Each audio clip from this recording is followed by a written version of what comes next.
সুৰক্ষিত বুলি ভাবি ঘৰত থৈ যোৱা সোণৰ গহনা লুটি নিলে চোৰে। শুৱালকুছিৰ হাতী সত্ৰৰ সমীপত সংঘটিত হৈছে এই চুৰিকাণ্ড। নিৰ্মলা দাস নামৰ এগৰাকী বৃদ্ধা মহিলাৰ ঘৰত চোৰে চলালে চাফাই অভিযান। চোৰে লুটি লৈ গ'ল প্ৰায় 40 লাখতকৈও অধিক টকাৰ সোণৰ অলংকাৰ। বৃদ্ধা মহিলাগৰাকীৰ 3গৰাকী পুত্ৰ চাকৰিৰ সূত্ৰে গাঁৱৰ বাহিৰত থাকে।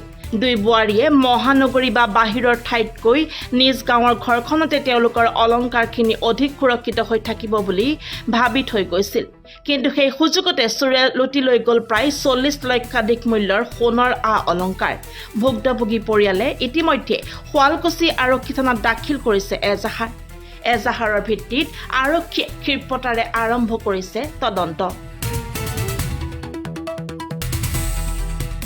গম পালে আপোনাৰ ঘৰত যে এই চুৰি হৈছে? গম পালোঁ মানে কালি মই নিজৰ কাৰণে আৰু একযোৰ বেলেগ সৰু কাণফুলি পিন্ধাৰ কাৰণে মই বোলো একযোৰ ডাঙৰযোৰ পিন্ধি আছিলোঁ, এতিয়া এযোৰ সৰু চাই পিন্ধো। এনেকৈ বুলি চালোঁ মোৰ গডৰেজটো খুলি, কাৰণ মোৰ কাণফুলিযোৰ চাওঁতে কি মই মোৰযোৰ দেখা নাপায়, মই ইহঁতৰবিলাকো চালোঁ। তাৰপিছত ইহঁতৰ মোৰ ডাঙৰ বোৱাৰীৰ 3ডাল নেকলেছ নাই একেলগে, 3যোৰ কাণফুলি। তাৰপিছত যায় আৰু সেইপিনে মাজু বোৱাৰীটোকৰ নেকলেছ, মোৰ নিজৰ নেকলেছ, এইবিলাক একো নোহোৱা হৈ আছে, চব খালী খালী হৈ আছে। কিমান সোণ আছিল এতিয়া আন্তাজত নাজানো আৰু। এতিয়া সিহঁতৰতো ডাঙৰ বোৱাৰীতে নতুনকৈ একডাল গৈছিল দেওৰেকৰ বিয়াত, মোৰ মাজু ল'ৰাটোৰ বিয়াত, সেইডালটো বহুত সোণ দি কিনিছে, কিমান ময়ো নাজানো এতিয়া। বাকী একডাল তাইৰ মাকহঁতক দিয়া, মোৰ আমাৰ ঘৰৰ পৰা দিয়া, এনেকৈ 3ডাল নেকলেছ, মোৰ একডাল নেকলেছ আৰু কাণফুলি কেইযোৰমান। ঘৰত মই তাৰমানে ল'ৰাকেইটা মোৰ বাহিৰত থাকে, সিহঁতে গুৱাহাটীত থাকে, দুটা মাজুলীত থাকে।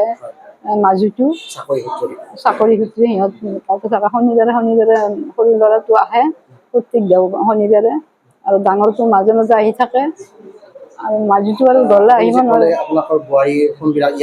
হয়, ইয়াতে থয়। সিহঁতে গুৱাহাটীত থাকে বা দূৰত থকাৰ কাৰণে শুৱালকুছিখন সুৰক্ষিত বুলি পেলাই শুৱালকুছিত ৰাখিছে আৰু মোৰ লগতে। ময়ো থৈছোঁ, সেই ইমান বছৰ এনেকৈ আছে। ডাঙৰ ল'ৰাটো বিয়া হোৱাৰ পৰা ইয়াতে আছে। মাজুৰ বোৱাৰীটো বিয়া হওঁতে তাইৰো ইয়াতে থাকিল, এনেকৈ থাকি ইমান বছৰ এনেকৈ থাকিয়ে গ'ল। ঘৰত তলা ভাঙা নাই, গডৰেজৰো তলা ভাঙা নাই, ধুনীয়াকৈ লকাৰ খুলিছে ধুনীয়াকৈ, একো ভাঙা নাই। আৰু মই যেনেকৈ মোৰ বস্তুখিনি মই যেনেকৈ সুৰক্ষিত কৰি ৰাখোঁ, মানে ঠিক এজ ইট ইজ তেনেকৈ আছে। মানে চালি কোনে গম নাপায় যে এইখিনি বস্তু চুৰ কৰি নিছে। শুৱালকুছিৰ পৰা মৃণাল দাসৰ ৰিপৰ্ট, এনি ভাৰত 24।